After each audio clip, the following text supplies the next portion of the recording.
편의상 앉은 순서대로 아까 소개해드린 순서대로 가는 것도 괜찮겠다라는 생각을 해봤습니다. 시의회에서 도시 안전 또 시민의 이런 각종 안전 수산 문제에 관심을 집중하고 계신 박종철 의원님부터 시작하겠습니다. 예, 반갑습니다. 부산광역시의회 시민안전특별위원회 위원장 박종철입니다. 우리가 부산광역시의회가 처음 개원을 하고 민생에 중점을 두고 1년을 지내왔는데 1년 지내고 난 뒤에 지금은 시민안전이 무엇보다도 중요한 이슈가 되어서 시민안전특별위원회를 발족하게 되었고 거기에 위원장을 맡게 되었습니다. 시민은 지금 안전이 무엇보다도 중요하지 않습니까? 그래서 안전한 시민, 안전한 부산을 만들기 위해서 우리 부산시 의회에서 중점을 두고 열심히 하도록 하겠습니다. 그리고 지금 수산물 활성화 대책에 대한 그런 말씀을 하고 계시는데 부산시는 지금도 꼼꼼하고 촘촘하게 이렇게 수산물을 검사를 하고 방사능 검사를 하고 위판시키고 있는 그런 부분이 있고 국내에서는 아까 우리 마창모 박사님께서 말씀하셨다시피 여러 단계를 거쳐서 2중, 3중 크로스 체크를 하고 있는데 그중에서 국내에서 생산되는 단계에서는 시에서는 수산자원연구소 그다음에 국립수산품 품질관리원이라고 부산 지원이 있습니다. 거기서도 하고 유통 단계에서는 시보건환경연구원이나 부산지방 식품의약품안전청, 식약청이죠. 에서 유통 단계에서는 하고 있습니다. 그리고 수입 수산물에 대해서는 식약청에서 하고 있고 수출 물산에 대해서는 수품원에서 그렇게 진행을 하고 있습니다. 그럼 현재 부산시에서 하고 있는 이러한 그 말고도 여러 단체에서 특히 다시 말하면 이제 위판장에서 계속해서 방사능 검사를 하고 있고 위판장에서 85%가 하고 있는데 만약에 예를 들어서 기장에 같으면 대변 위판장에서는 위판장 따로 별도로 이런 또 검사를 하고 진행을 하고 있습니다. 이 수산물이 안전한가 안 한가에 대한 그 부분에 대해서는 우리가 좀 더 깊이 있는 내용을 들여다볼 필요가 있는데요. 2011년 3월 달에 후쿠시마가 원전이 폭발을 해서 원전 사고가 발생하게 됩니다. 그래 되면 그때부터 원자로를 식히기 위해서 바닷물을 계속해서 투입을 할 수밖에 없는 그런 상황이었고 그게 언제까지 계속되느냐 하면 2013년까지 그 알프스를 통하지 않고 원수가 바다로 바로 흘러나가는 그런 상황이 계속된 거죠. 그게 벌써 12년째 지났고 지금 12년째 지난 이 상황에서 우리 국내의 바다는 여전히 방사능 수치가 기준치 이하고 또 안전하게 검사되고 있다는 것을 말씀드리고 그다음에 지금까지도 만약에 바닷물이 해류를 따라서 우리나라에 들어오면은 5년이나 6년이 걸린다는데 벌써 이거는 원수가 알프스를 통하지 않고 흘러나간 원수가 2년에 걸쳐서 진행되기 때문에 지금 알프스를 통해서 나오는 이런 처리수는 우리 바다 해역에 큰 영향을 미치지 못하고 있지 않느냐 그렇게 생각합니다. 이상입니다. 네, 감사합니다. 시의 정책 방향 또 원자력 발전소의 사고 근황까지 또 현재 환경까지 대략 짚어주셔서 다음 토론자 분께서 이야기하기 편하게 해주신 것 같습니다.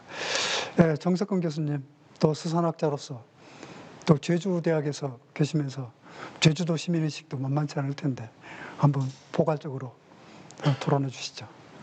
네, 안녕하십니까. 제주대학교에서 수산학을 가르치는 정석근이라고 합니다.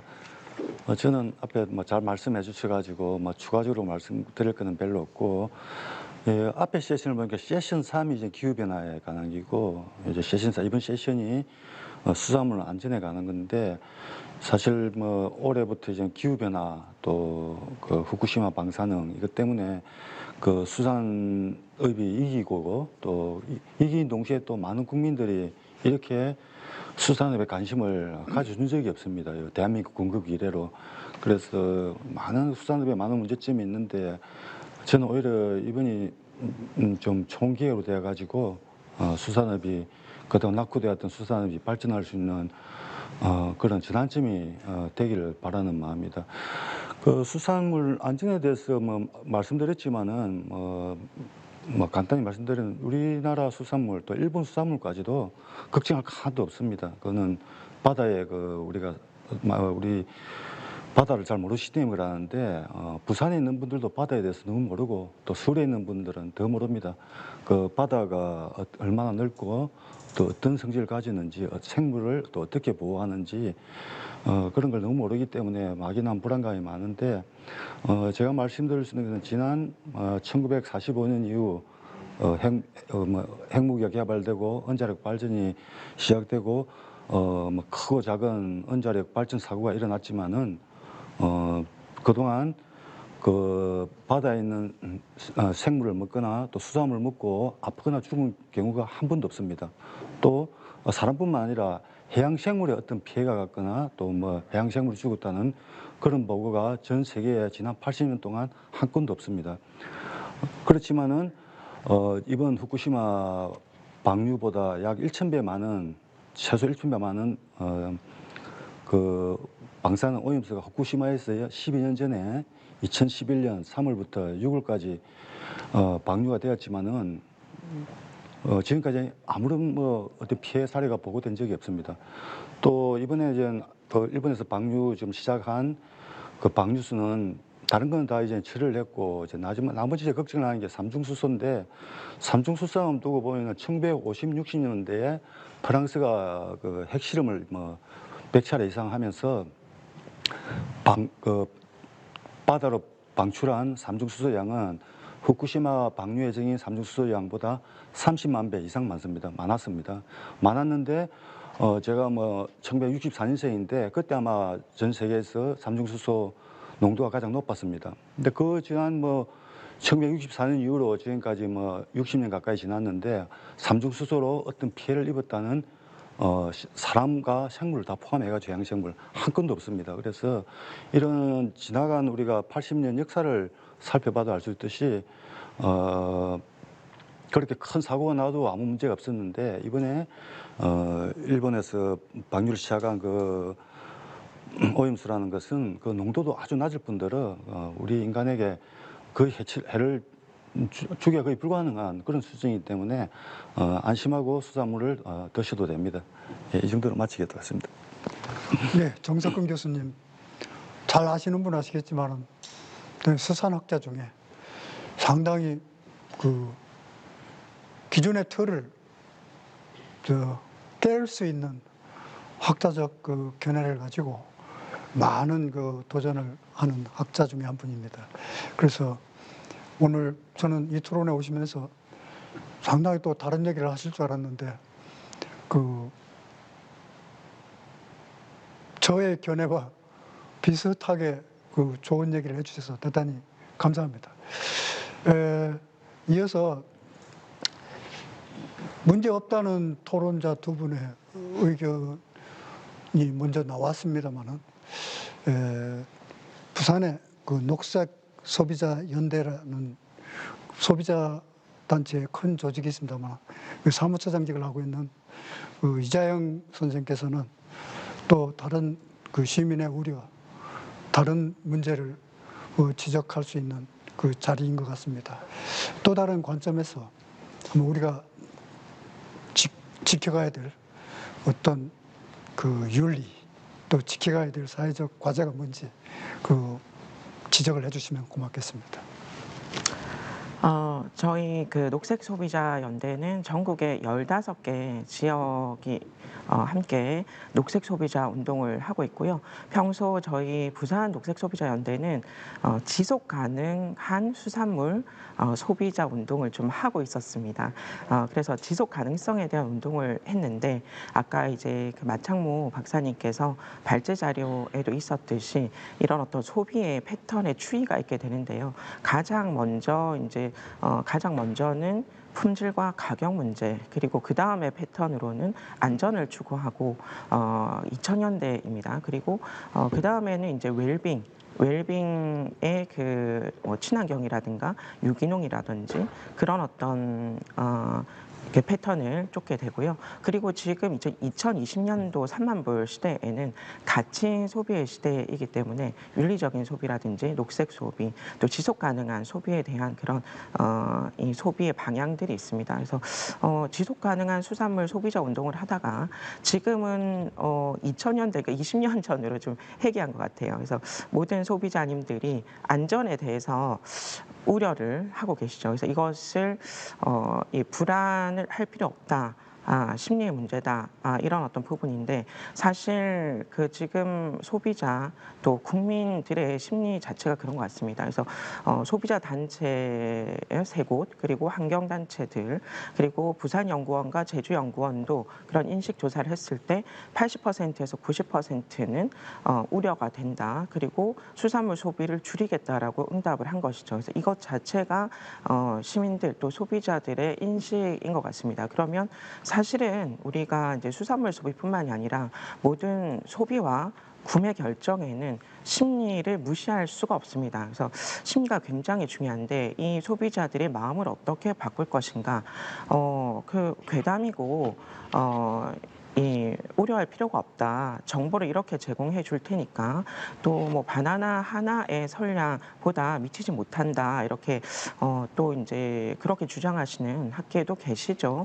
근데 그런 것들을 다 이렇게 정보들을 들었을 때 그럼에도 불구하고 구매 결정에 대해서 신중할 수밖에 없고 또 안심을 좀 하지 못하겠다라는 그런 부분에 있어서 일단 소비자님들의 인식은 그러하다. 그러면 저희 소비자 단체에서 이런 수산물 국가의 제도들을 잘 알고 있습니다. 그리고 공무원분들이 얼마나 열심히 여기에서 또 안전을 이렇게 구축을 해 나가는지 수고도 굉장히 잘 알고 있는데 우리 부산시도 꼼꼼과 촘촘이라는 용어로 홍보를 계속 하고 있습니다. 국가 역시도 마찬가지인데요. 근데 그런 것들을 디테일하게 저희는 좀 들여다 볼 수밖에 없을 것 같고요. 그렇게 보았을 때 일단 원산지 문제에 있어서 그러면 이 원산지를 정확하게 좀 확인하고 구매를 하고 싶다. 이렇게 했을 때 해수부에서 국가에서 5월, 6월간 원산지 표시에 대한 단속을 했습니다. 근데 158곳 업체가 이제 그 적발이 됐어요. 근데 허위 표시 혹은 미표시로 일본산을 이렇게 속인 그런 어떤 또 여러 가지 이제 원산지에 속인 그런 단속에 위반한 상황이 나오는 겁니다.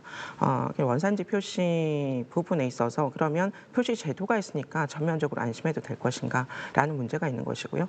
또 이 원산지 표시가 우리가 또 배달 앱을 요즘에는 이 온택트 소비로 해서 많이 하고 계신데 그렇게 제가 이렇게 이제 실태 조사를 모니터링을 해 보았을 때 원산지 표시가 거의 없음을 좀 발견할 수 있었거든요. 이런 부분을 좀 많이 보완을 해야지 되겠다. 그리고 지금 총 세 가지라고 할 수 있는데 첫 번째는 원산지 표시고요. 두 번째는 수산물 이력제입니다. 그러면 이력을 쫓아서 국내의 수산물의 이력을 다 쫓아서 그렇게 좀 확인해서 구매 결정을 하고 싶다 이렇게 했을 때 국내 수산물의 수산물 이력제 참가율이 좀 많이 유감스럽게도 0.17%입니다. 그래서 이것은 2022년도에 이제 한 국회의원 조사 결과가 발표가 된 것인데요. 굉장히 저조한 실적이어서 제도는 있으나 여기에 있어서 어떻게 좀 참여율을 끌어올릴 것인가 하는 문제가 있습니다. 세 번째로는 방사능에 대해서 안전하다라는 그런 발표들을 많이 하고 있는데 우리나라는 방사능 핵종 검사가 두 종류밖에 없습니다. 세슘과 요오드인데요. 그 세슘과 요오드는 감마 핵종이고요.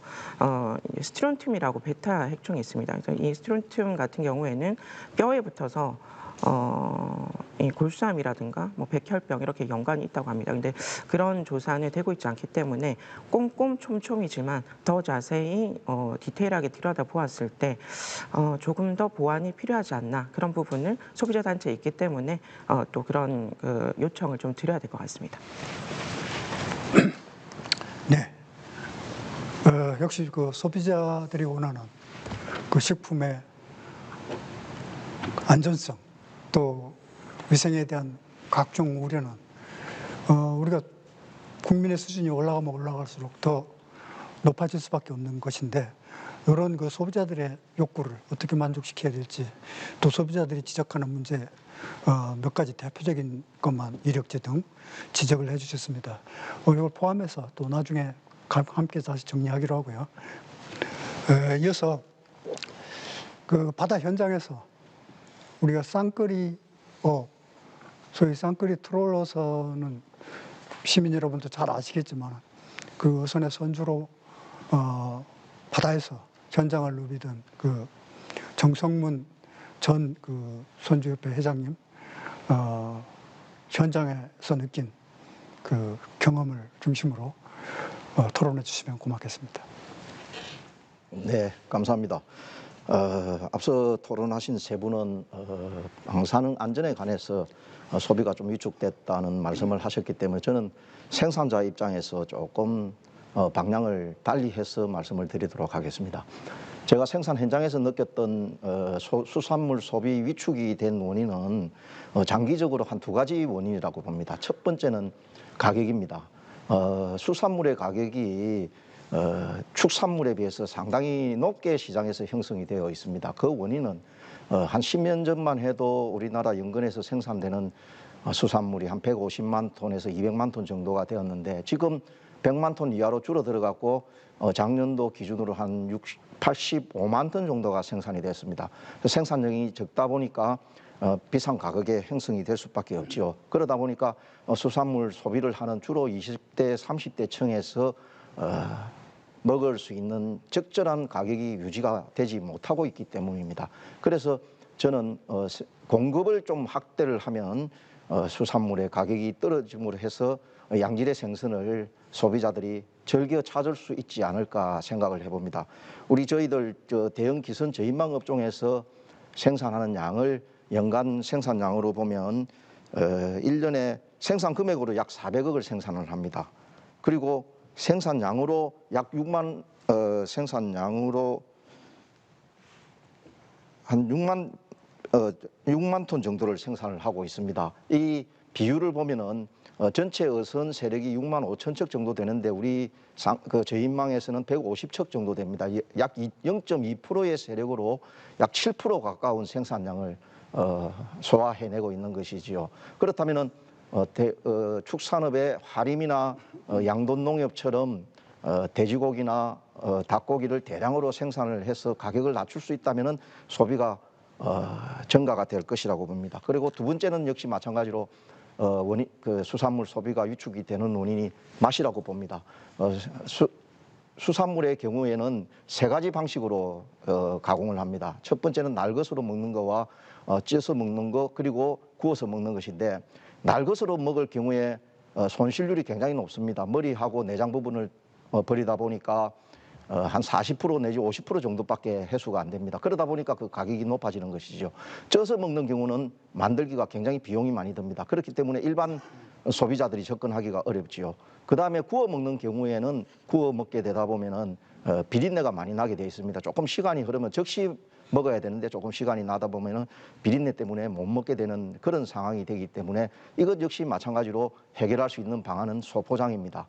일본 같은 경우에는 소포장으로서 소비자들에게 접근을 하기 때문에 적은 양을 가지고 소비자들이 맛있게 먹을 수 있습니다. 그런데 우리나라 같은 경우에는 적은 양의 소포장을 하게 되면은 단가가 높아지기 때문에 역시 비싼 가격 때문에 소비자들이 접근하기가 어렵습니다. 이것도 역시 해소할 수 있는 방법은 양질의 생선을 다량으로 싼 가격에 공급을 하게 되면은 소비 위축이 되는 부분을 낮출 수 있다고 생각합니다. 그래서 축산업과 마찬가지로 어업에도 대량을 생산해낼 수 있는 적은 비용으로 대량 생산해서 양질의 생선을 낮은 가격에 공급할 수 있는 대형 어업 기업을 적극 육성을 해서 생산 단가를 낮추면서 소비자에게 접근하는 것이 옳은 방법이 아닌가 생각을 해봅니다.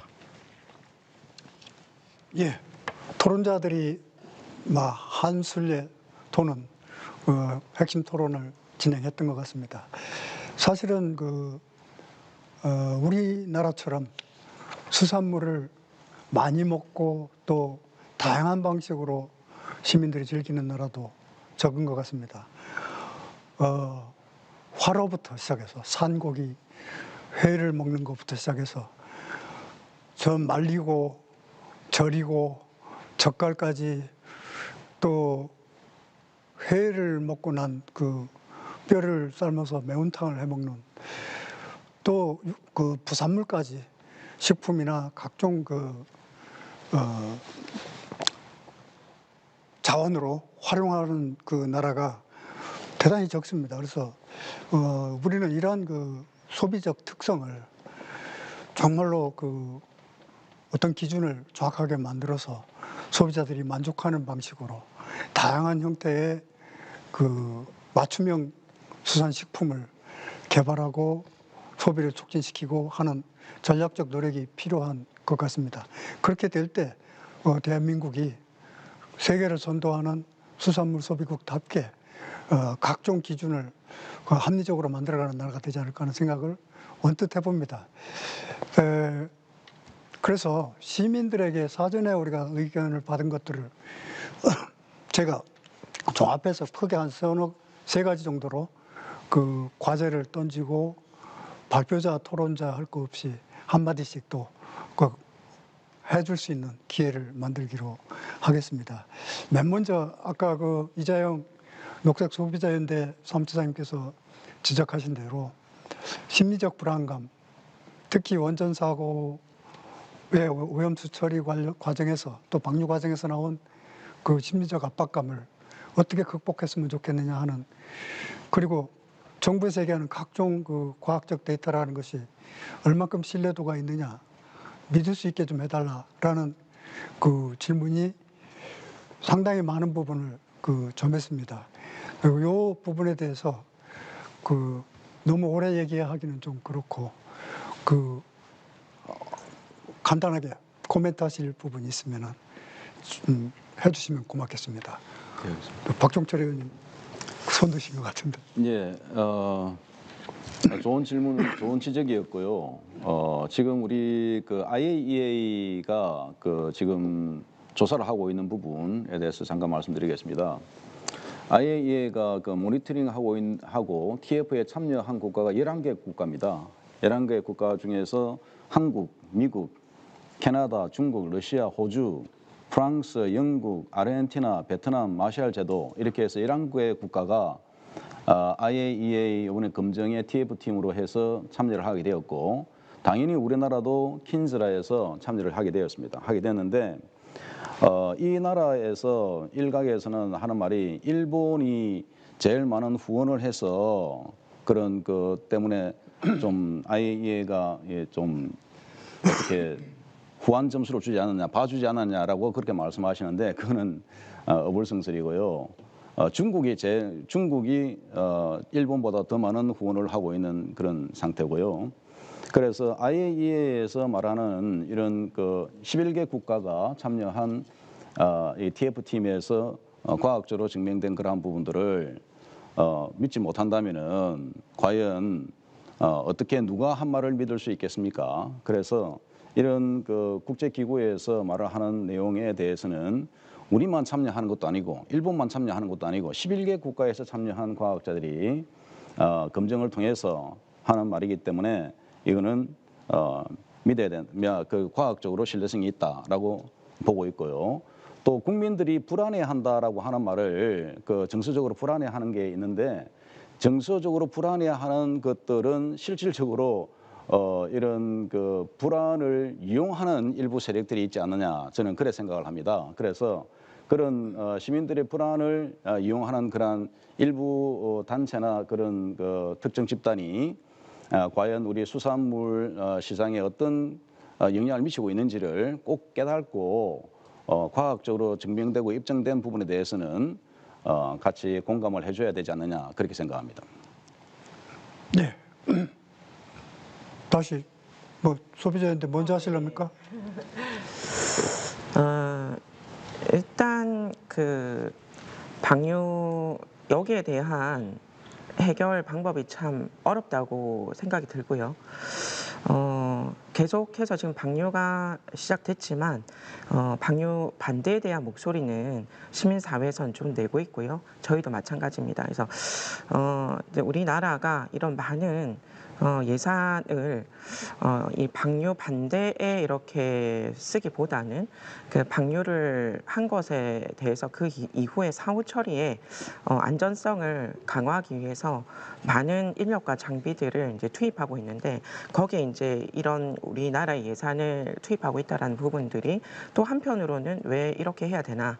일본은 가장 경제 효율적 방법으로 좀 바다에다가 투기를 하는 입장인데 그런 부분을 참 받아들이기는 좀 어렵고 또 구상권으로 어떤 뭐 공동 기금이라든가 이런 부분으로 일본에다가 이런 예산을 좀 청구해야 되지 않나라는 판단도 들고요. 이렇게 국민들이 80에서 90%를 응답을 하고 있는데 괴담에 설득당했다라든지 이곳을 이용을 하는 단체가 있다, 뭐 음모론 아니냐 이런 말씀을 들었을 때는 좀 많이 그 의원님께 유감스럽다는 말씀을 좀 드리고 싶고 또 이제 시민과 국민들의 소비자들의 인식이 이러하기 때문에 그런 대표성을 띠고 활동을 하는 부분이라 그 부분을 또 그렇게 말씀드리지 않을 수가 없겠습니다. 예. 네. 정석근 교수님. 네, 저도 이번에 그 뭐 후쿠시마 이번 하면서 느낀 건 참 우리 그 소통 문제 있다 아닙니까? 소통 과학자와 일반 시민들뿐만 아니라 이제 정부와 또 국민들 그 소통 문제인데 이렇게 정부에서 또 우리 학계에서 이렇게 이야기를 해도 국민들이 못 받아들이는 게 사실 참 심각한 문제거든요. 제가 이게 일본도 이 정도는 아니잖아요. 일본도 아니고 미국도 이 정도는 아닌데 왜 이렇게 우리나라 대하냐 생각해 보니까 사실 그 우리나라 정부에서 뭐 소통한다고 뭐 표를 그 슬로건을 내치고 있지만 지난 10년 동안 사실은 정보 공개 측면에서 보면은 뭐 해양수산부뿐만 아니고 모든 부처에서 거의 정보 공개를 실질적인 정보 공개를 안 하고 있습니다.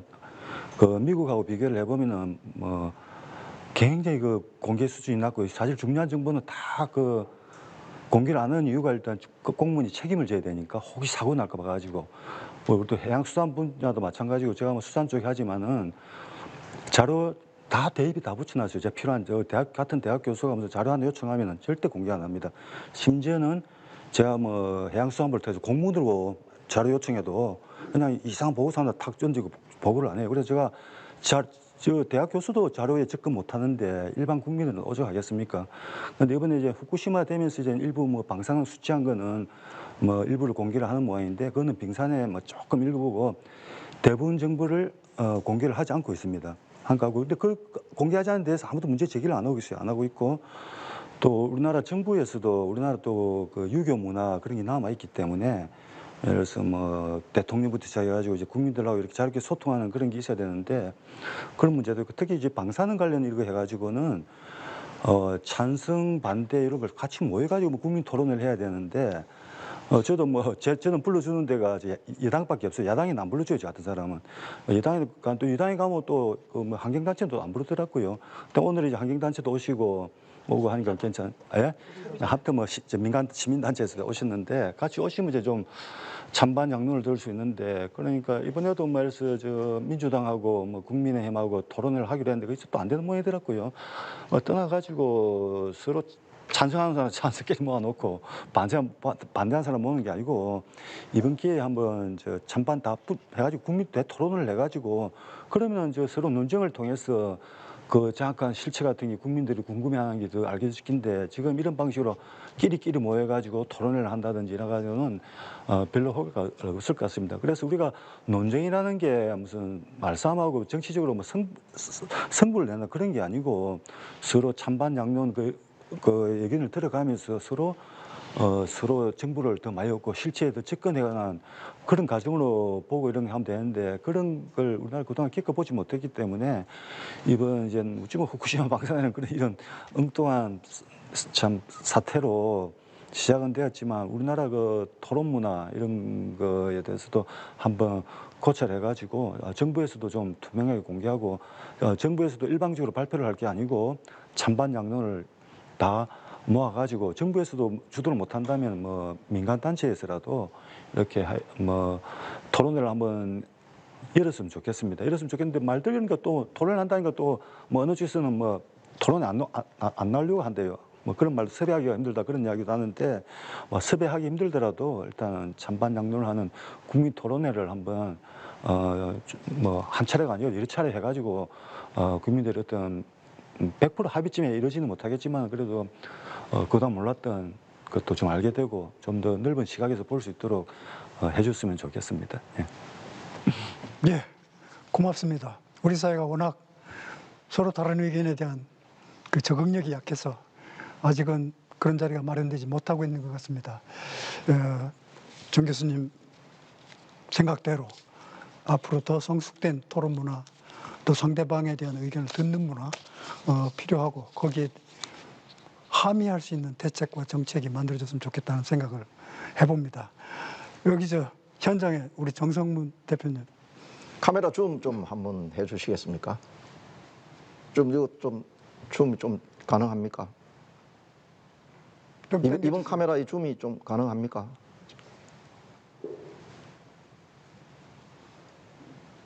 제가 들고 나온 이 아이디 카드가 원폭 피해자 후손의 등록증입니다. 제 아버님이 1937년생입니다.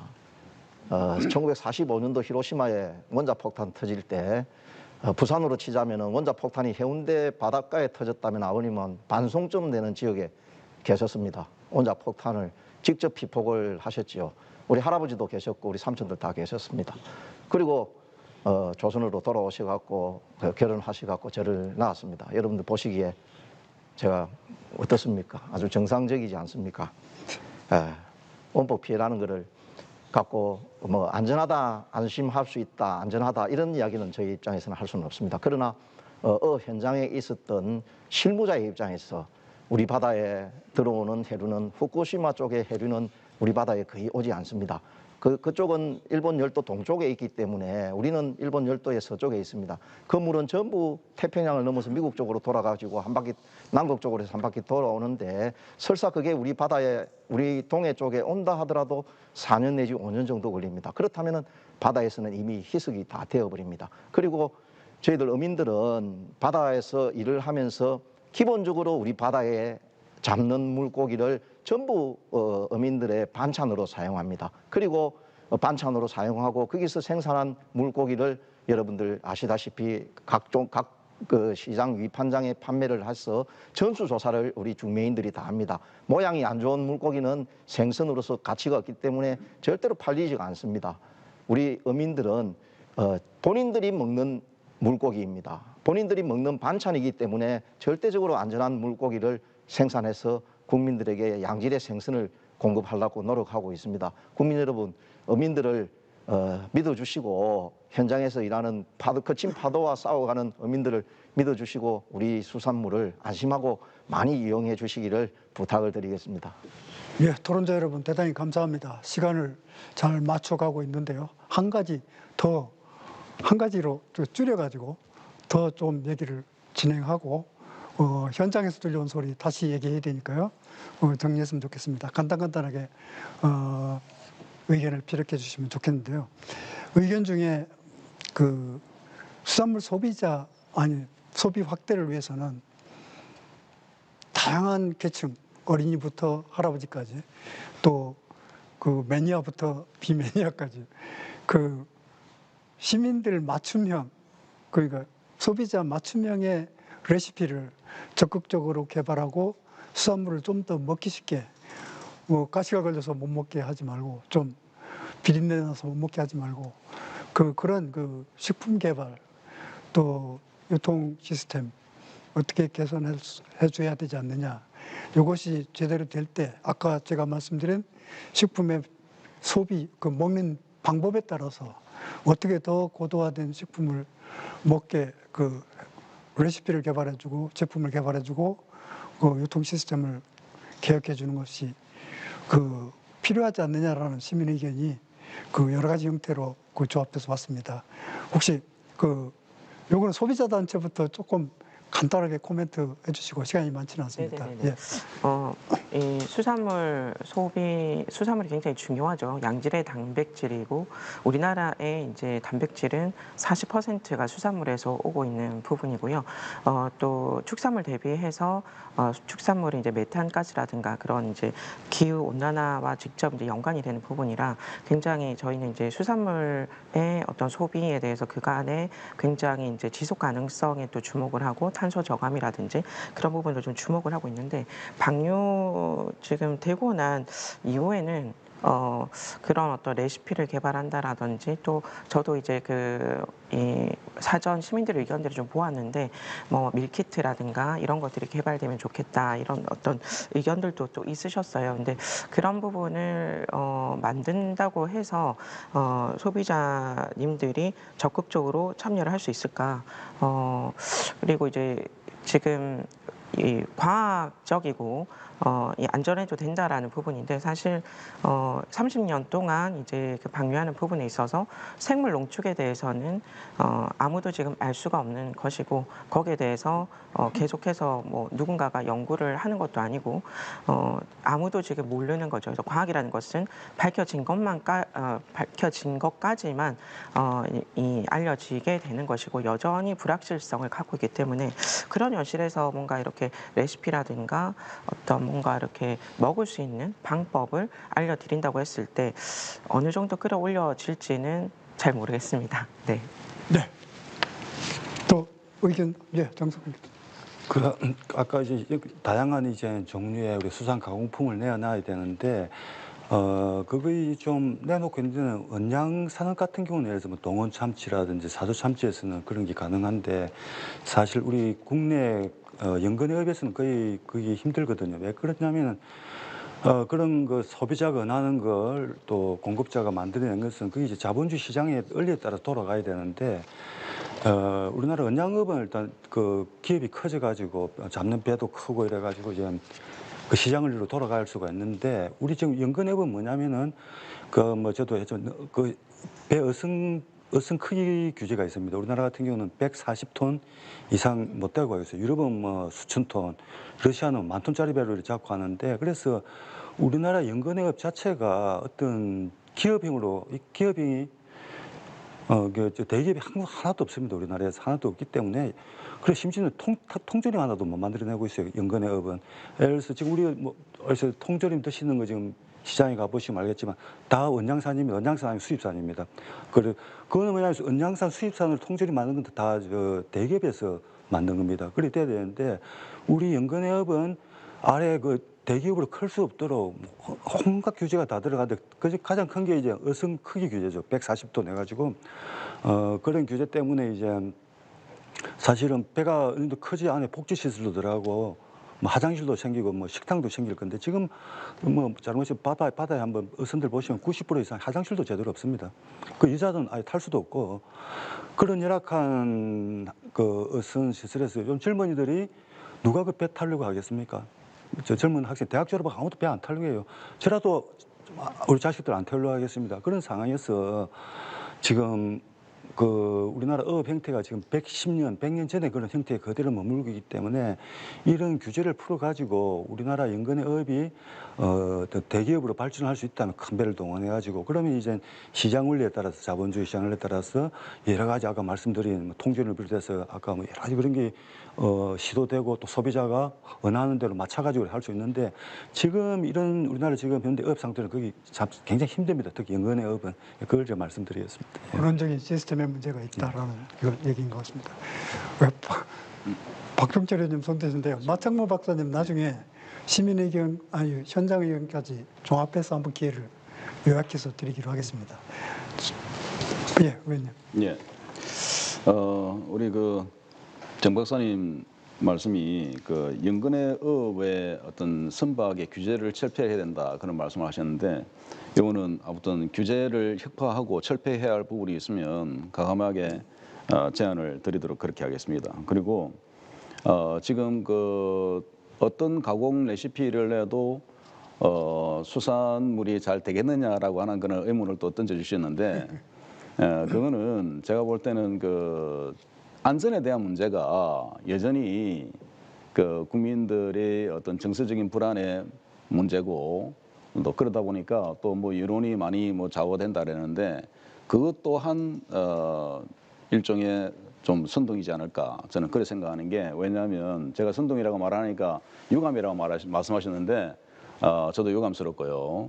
문제는 뭐냐면 이런 우리 앞바다나 아니면 연근의 바다에 우리 그 수산에 종사하시는 분들이 실질적으로 잡아오는 그런 모든 어류에 대해서 아까 그 우리 정성문 대표님께서도 말씀하셨지만은 전수조사를 하다시피 하고 있기 때문에 이런 것들에 대한 어떤 그 불안감이나 이런 것들은 이제 더 이상 이 논쟁의 대상이 되어서는 안 된다. 그래서 이런 수산물에 대한 그 안전에 대한 공감이 우선시 돼야 가공에 대한 2차 생산이 되지 않느냐 이렇게 생각하고 부산시에서 실질적으로 하고 있는 것이 안남동에 그 크게 수산물 가공센터가 지금 완성이 되어 있습니다. 되어 있고 그다음 미역이나 다시마나 멸치를 이용해서 밀키트를 만든다든지 이런 가공 제품이 지금 활발하게 연구가 되고 있고 또 하고 있다라고 하는 것을 말씀드리고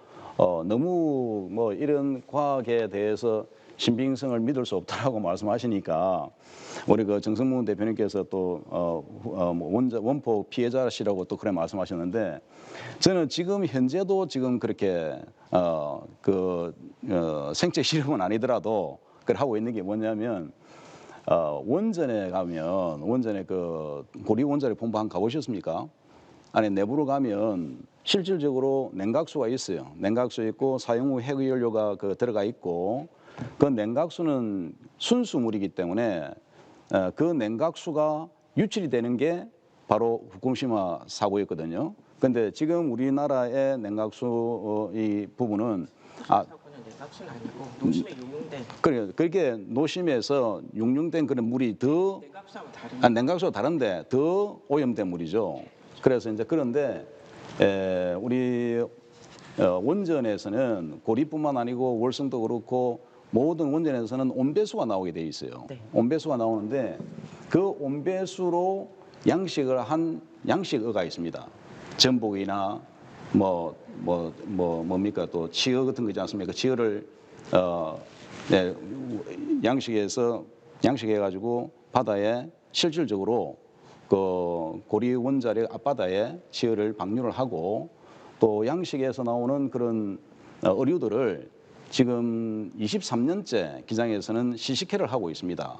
그래서 그런 것들을 봐서도 제가 볼 때는 이거는 더 이상 안전에 대한 문제를 가지고 논쟁을 해서는 안 된다. 저는 그렇게 생각합니다.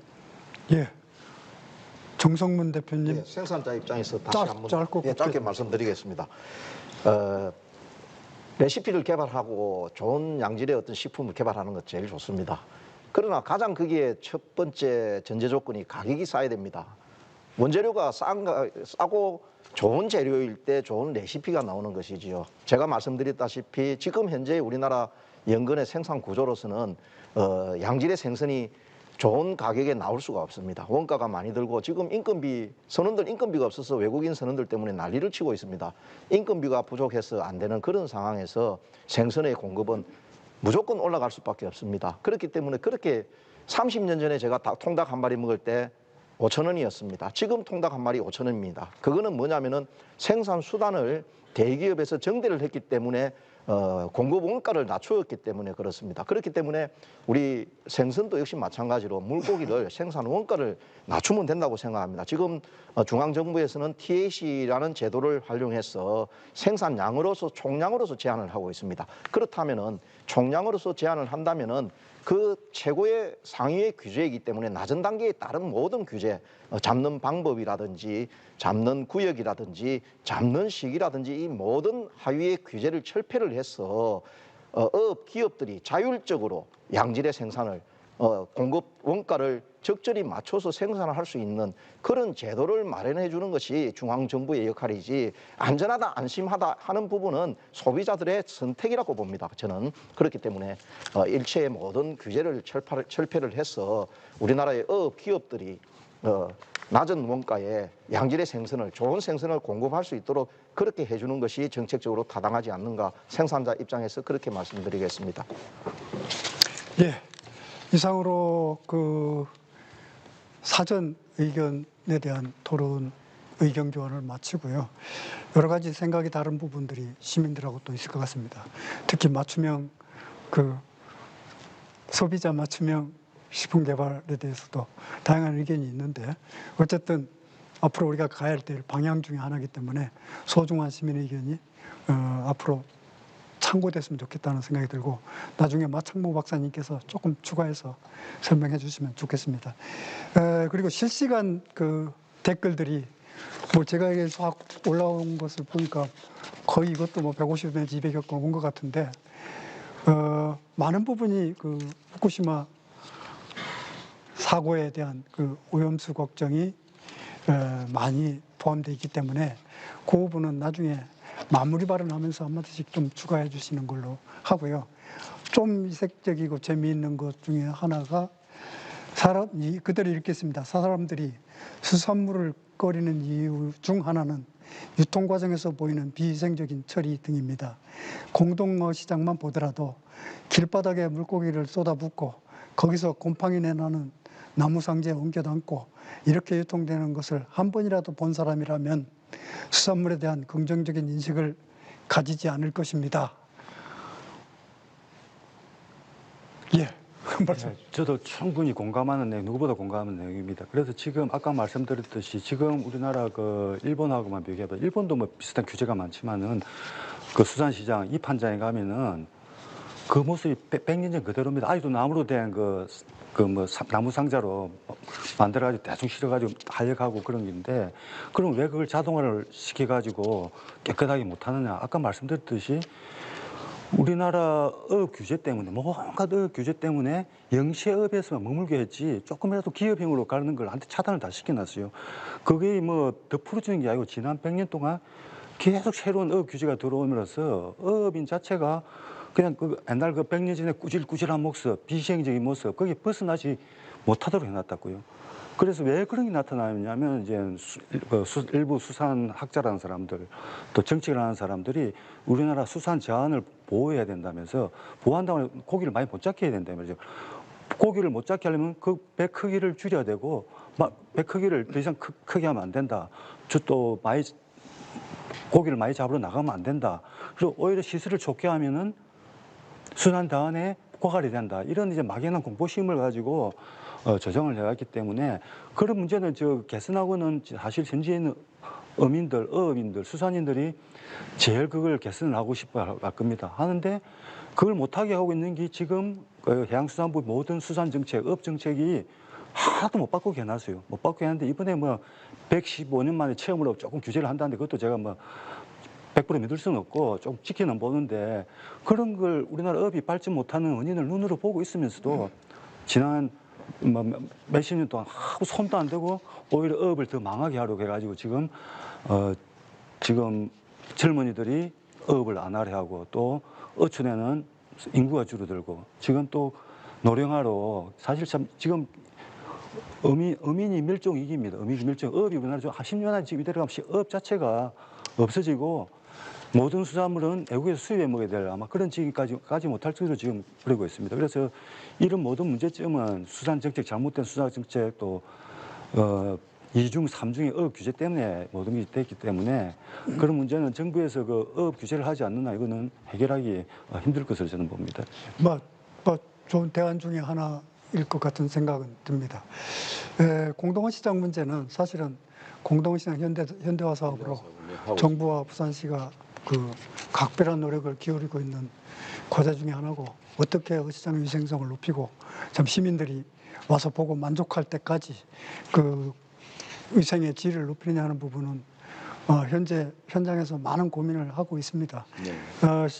시 의원님 짧게. 예, 그거는 지금 제가 짧게 말씀드리겠습니다. 예. 그 지금 공동의시장 현대화 사업을 국비를 해수부로부터 그 책정을 받아서 지금 진행을 하고 있는 부분이고 전에 좀 말썽이 많았던 그런 부분들은 다 해소가 됐다. 그리고 지금 아까 말씀해주신 그런 위판장에서의 그 불철결하는 부분들은 공동의시장 현대화 사업을 시작해서 아무 그런 걸 청결을 유지하도록 그렇게 제가 해보도록 하겠습니다. 예. 감사합니다. 또 하나 간단한 질문 눈에 톡 띄는데, 과학자들은 바다에서 모든 걸 측정할 수 있습니까? 라는 그 퀘스천. 우리 수산학자 정석근 교수. 모든 걸 측정할 수 없습니다. 당연히 모든 걸 측정하고, 우리가 과학이라는 게, 우리가 과학이든 떠나 사람이 아는 거는 유한합니다. 유한하고 우리가 모르는 거는 무한하기 때문에 우리가 뭐 많이 아는 것 같아도 그 인식은 제한되어 있습니다. 제한되어 있음에도 우리가 이제 기존에 과거에 알고 있는 걸 가지고 우리가 뭐 여러 가지 추론을 하고 또 하는데, 바다는 육지보다 더 측정하기 힘들어요. 바다는 들어가기도 힘든 곳이고 또 돈이 굉장히 많이 들어가는 곳입니다. 바다 온도 하나 절레도 육지보다 10배, 100배 많은 예산이 들어가는데, 문제는 그 바다에서도 잘 모르지만 또 바다는 알기 어렵다는 거, 또 바다에서 잘 모르기 때문에 지금 우리 뭐 후쿠시마 방사에 불안함을 가지는 게, 만약 육상에서 이런 일이 일어나가지고 뭐 어떻게 퍼진다면 금방 눈에 띄는데 바다는 아무도 모르잖아요. 그렇기 때문에 이런 불안감이 더 커지는 건데, 우리 과학에서 이제 말씀할 때 한번 이제 확률적으로 이야기를 하고 또 정도를 해가지고 나름대로 그 논리치가 있기 때문에, 아까 예를 들어서 생물 정폭, 뭐 또 생물 뭐 축적 이런 것도 어떻게 말씀드리면, 왜 안전하다고 이야기하냐면 지난 80년 동안 지금보다 10만 배, 20만 배 높은 농도의 삼중수소가 방류가 됐지만은 아무 문제가 없었기 때문에 지금 그거의 30만 분의 1밖에 안 되는 양을, 그것도 한꺼번이 아니고 30년에 방출했을 때는 당연히 더 문제가 없을 것이다. 그래서 우리가 문제가 없다고 보는 겁니다. 그래, 거기 100% 뭐 그렇다, 그건 우리 장담을 못하죠. 못하기 때문에 우리가 그런 확률을 가지고 100%는 아니라도 99.99% 정도 확률에서 이거는 안전하다 이렇게 이야기하는 겁니다. 그래, 이런 거는 불확실성 문제는 여러분들이 그 약 같은 거 사보면은 약에 보면 뭐 효과가 100% 있다 이런 딱지가 붙은 약은 하나도 없습니다. 뭐 항상 부작용이 있고 약도 부작용이 있게 마련이고요. 과학도 그런 불확실성이 있었기 때문에 그런 불확실성을 어떻게 평가하는 것도 또 과학의 영역이기 때문에 과학에서 무슨 숫자를 가지고 100%, 0% 이렇게는 이야기하지 않습니다. 예. 예. 과학의 한계도 분명히 있을 것이고요. 또 우리가 과학자들을 현재까지의 수준에서 믿지 않고 세상을 또 이렇게 살아갈 수가 없을 것입니다. 정치가들이 바다의 모든 과학을 얘기할 수 없는 것 아니겠습니까? 어쨌든 그런 부분들은 그 시민들은 우리의 이상을 얘기할 수 있고, 과학자들은 시민의 이상과 목표를 실현해주는 숙명적 사명을 가지고 있다고 저는 봅니다. 이 부분은 하루아침에 끝나는 일이 아니고 인류가 생존하는 한 계속 그 치고받고 또는 협업하면서 갈 수밖에 없는 그 상태라고 생각하고요. 마창모 박사님, 아까 우리가 토론 주제로 나온 식품의 안전성 문제하고 조금 부과할 게 있으면 하시고, 또 레시피, 다양한 맞춤형 레시피. 네. 또 하나는 그 시장의 위생성 제고 노력, 이런 것들을 포괄해서 한번 짧게 의견을 한번 추가해 주시죠. 네, 가장 중요한 것은 어떤 정부든 국민의 안전을 최우선으로 하지 않는 정부는 없다는 것입니다. 식품에 있어서 허용치라고 하는 것은 평생 먹어도 안전하다는 의미입니다. 그래서 그 허용치는 가장 보수적으로 잡습니다. 예로 들자면 우리가 체르노빌 이후에 이 원전과 관련된 식품의 위생 규정이 만들어졌고요. 허용치가 만들어졌습니다.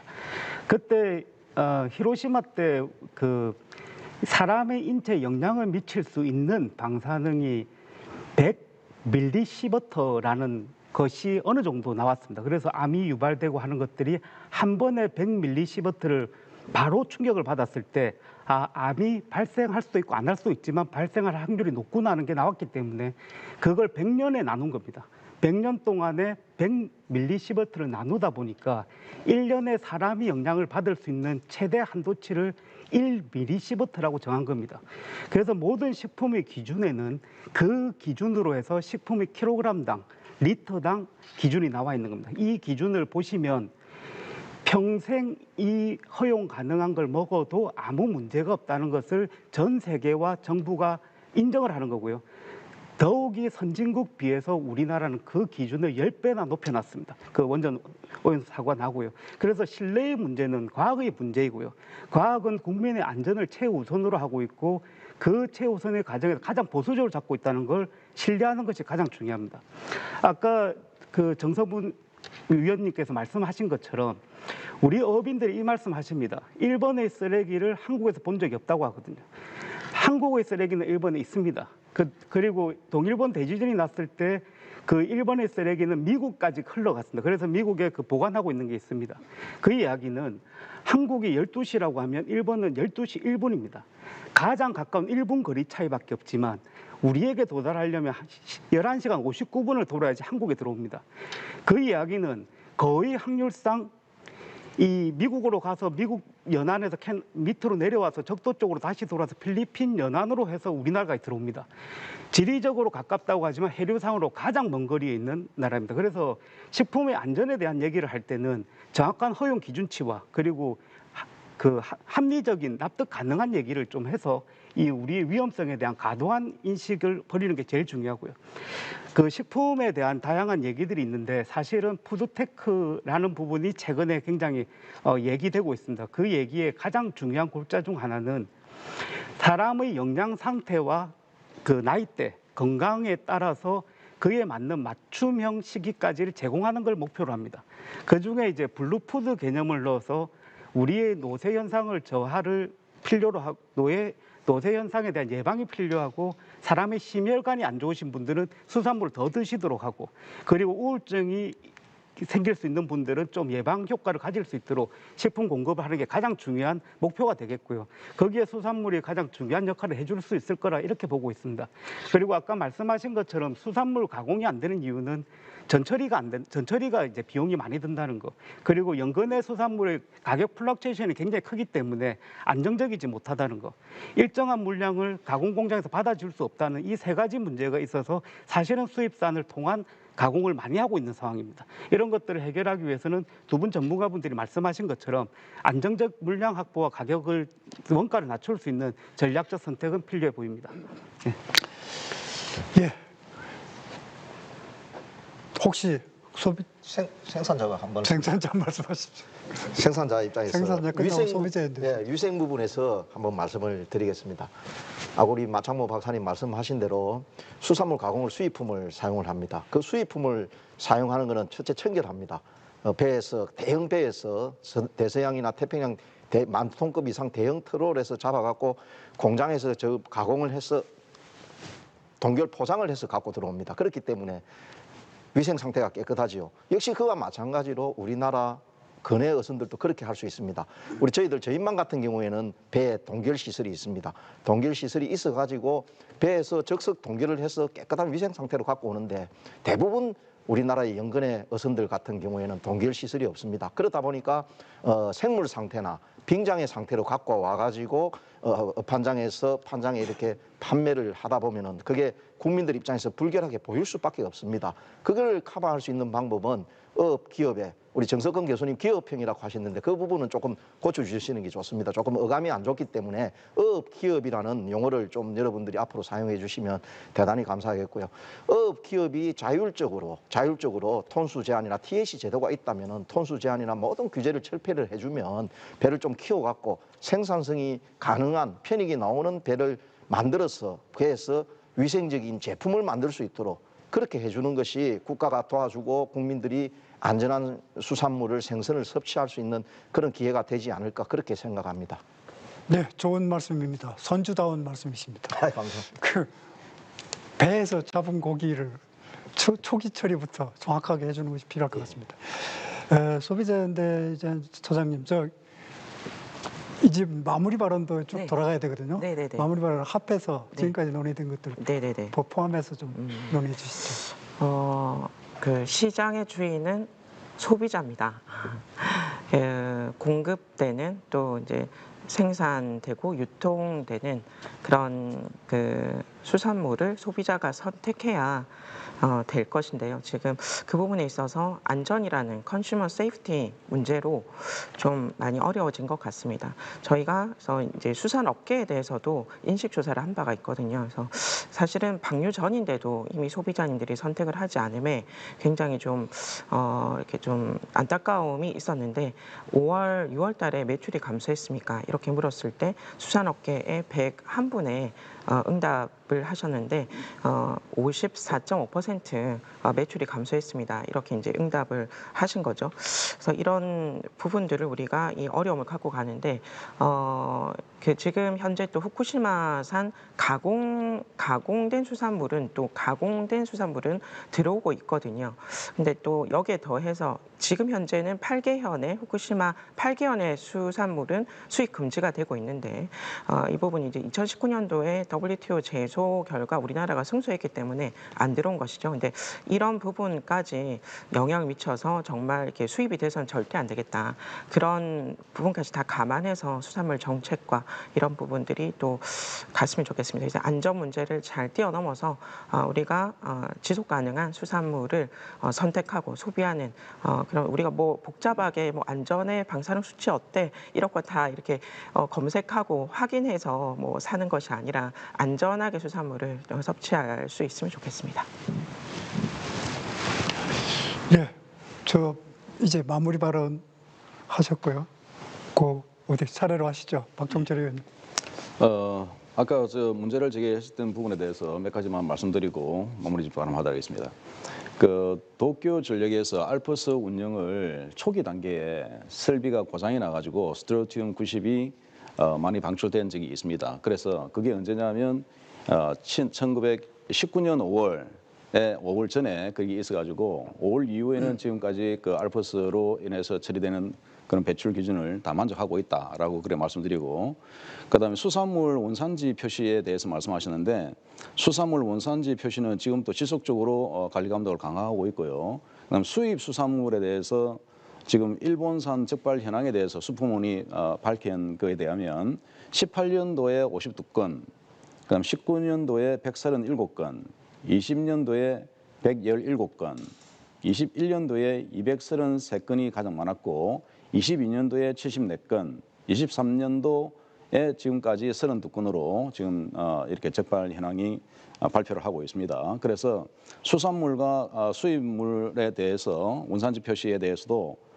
적극적으로 감시 감독을 강화하고 있다 이렇게 하고 있기 때문에 어쨌든 그 부산시에서 하는 것과 우리나라에서 지금 수산물 장려 소비 촉진에 대해서 이야기하고 있는 부분에 대해서도 믿어주시고 많이 소비를 해주시면 고맙겠다. 그리고 마지막으로 지금 동백통이라고 하는 앱을 깔면은 최대 50%까지 부산시에서는 거기 가능할 수 있도록 그 대가 있습니다. 그래서 스토어 플레이 들어가셔가지고 동백통 까시면 많은 수산물 소비를 확대시킬 수 있는 좋은 기회가 되지 않겠나 싶은 생각이 듭니다. 이상입니다. 예, 수산물 소비 확대를 위한 부산시 정책, 또 의회 대응, 또 동백통입니까? 동백통. 동백통 네. 홍보까지 좋은 말씀이셨습니다. 고맙습니다. 정석근 교수님. 예, 저도 뭐 수산물 안전에 대해서 아까 불결하다고 그랬는데 또 가공공장을 부산에서 이제 뭐 그걸 지을 계획이라고 하는데 그것 전에 노르웨이나 러시아 또 유럽 같은 데 가시면 아까 말씀드린 배 크기가 한 3,000톤 이상 정도 되면 아까 그런 수산 가공 공장이 육지에 있는 게 아니고 입한장부터 가공 공장까지 다 배 안에 있습니다. 배 안에서 다 재기 때문에 배 안에서 잡아가지고 냉동시키고 거기서 포장까지 다 해가지고 배 안에서 끝내버려요. 그래서 육지에서는 어떻게 가공이 되는지 볼 수도 없을 정도로 배 안에서 다 끝을 내버립니다.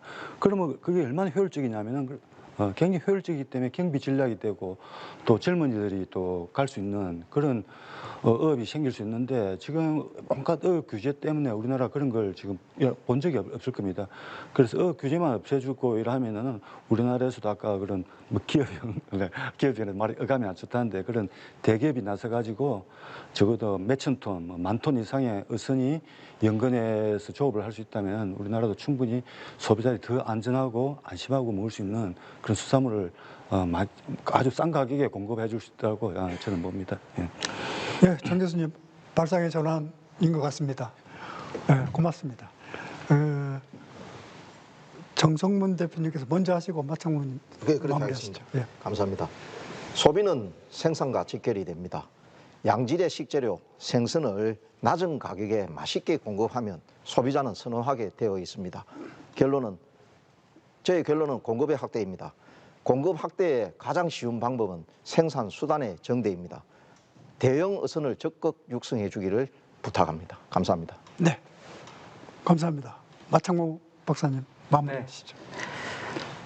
지금 연구자의 한 사람으로서도 수산 연구를 하면서 지금 추석 때까지 이 사실 소비의 이런 변화들이 유지된다면 그 변화들이 크게 이루어지지 않는다면 이 소비 위기를 좀 극복해 나갈 수 있지 않을까 하는 조심스러운 전망을 해봅니다. 지금 뉴스에서도 나왔듯이 많은 분들이 수산시장을 찾고 있고요. 지금 줄을 서서 그 환급을 받기 위해서 하시는 분들도 많이 있습니다. 저는 개인적으로 지금 국민들은 굉장히 합리적인 선택을 하고 있다고 봅니다. 개방적이고 투명한 정부 정책에 대한 신뢰도를 소비로서 보여주고 있다고 판단을 하고 있고요. 이 추석까지 연결돼서 이 소비가 계속 이어진다면 한 고비를 좀 넘기고 더 나은 우리 수산 활성화 대책을 좀 마련할 수 있지 않을까 생각을 하고요. 부산시는 전 세계로 통하는 항로를 갖고 있습니다. 지금 이 위기를 안전국가의 이미지 그리고 ICT 강국의 이력 추적의 그런 기술 이런 것들을 다시 블루푸드 그리고 블루푸드 테크 이 기술들을 연결해서 새로운 도시국가, 도시로서의 그런 수산식품 도시가 아닌 블루푸드 도시로서 새로 발돋움할 수 있는 오히려 좋은 기회가 되지 않을까 하면서 이런 정책들을 좀 추진한다면 효과가 있지 않을까 생각합니다. 감사합니다. 네, 마창무 박사님, 위기를 기회로 새로운 수산의 도약을 위한 전환점으로 한번 혁신적 그 시도를 해보자라는 의견을 내셨습니다. 참 고마운 일이고요. 이제 슬슬 제가 마무리하면서 끝내야 될 것 같은데 사실은 IAEA뿐 아니고 세계보건기구인 WHO가 최근에 그 후쿠시마 원전 오염수 방류의 질에 대해서 그 평가를 내놨습니다. 세계보건기구에서 세계보건기구가 정한 그 각종 기준을 만족할 뿐 아니라 일본을 좀 칭찬한 얘기인지는 모르겠는데 일본의 품격을 가미한 그 윤리적 기준이 상당히 높게 책정돼서 10배 경우에 따라서 100배 이하의 기준치를 설정해서 배출하고 있다라는 얘기도 했고요. 근데 알프스라는 처리 기계가 이제 처음으로 개발된 기계에 속하는데 그게 이제 그걸 통해서 방류하는 것이 옳으냐 그러냐는 옳으냐 그러냐 평가하면 옳은 일은 아니죠. 그러나 어쩔 수 없이 바다는 이제까지 인류 역사상 늘 모든 땅에서부터 나오는 오염 물질을 받아서 정화한 훌륭한 공간입니다.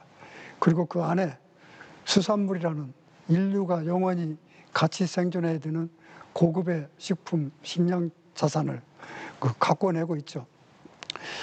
이 바다를 이제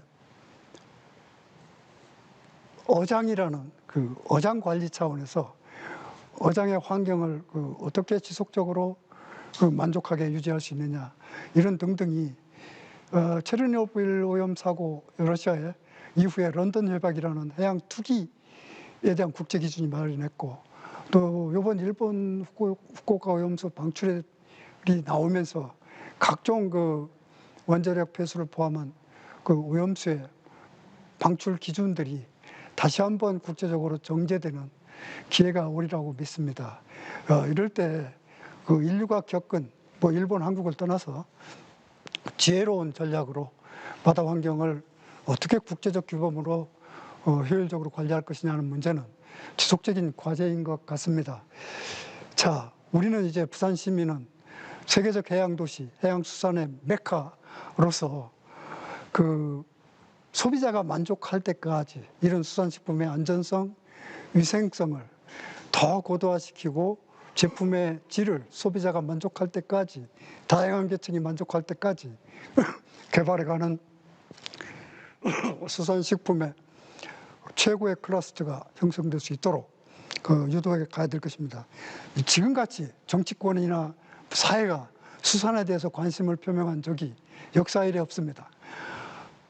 문제를 지적하고 위기를 지적합니다만 이것을 해양도시답게 해양 문화의 품격을 높여가면서 부산시에서 서울보다 먼저 훨씬 더 이러한 전략적 노력을 기울여서 정말로 이 위기가 새로운 기회로 만들어질 수 있는 정말로 상세하고 정교한 전략이 만들어졌으면 좋겠습니다. 오늘 이 토론은 그러한 화두를 던지는 시발점으로 생각하시고 부산시의회, 부산시 학자들 또 연구기관, 현업에 계신 우리 소비자단체 같이 모여서 정책에 대해서 논의했으면 좋겠습니다. 앞으로 이런 토론이 계속 활성화되고 효율을 높여갔으면 좋겠다는 생각을 합니다. 이것으로 오늘 토론을 마무리하겠습니다. 또 뵙기를 바라겠습니다. 감사합니다.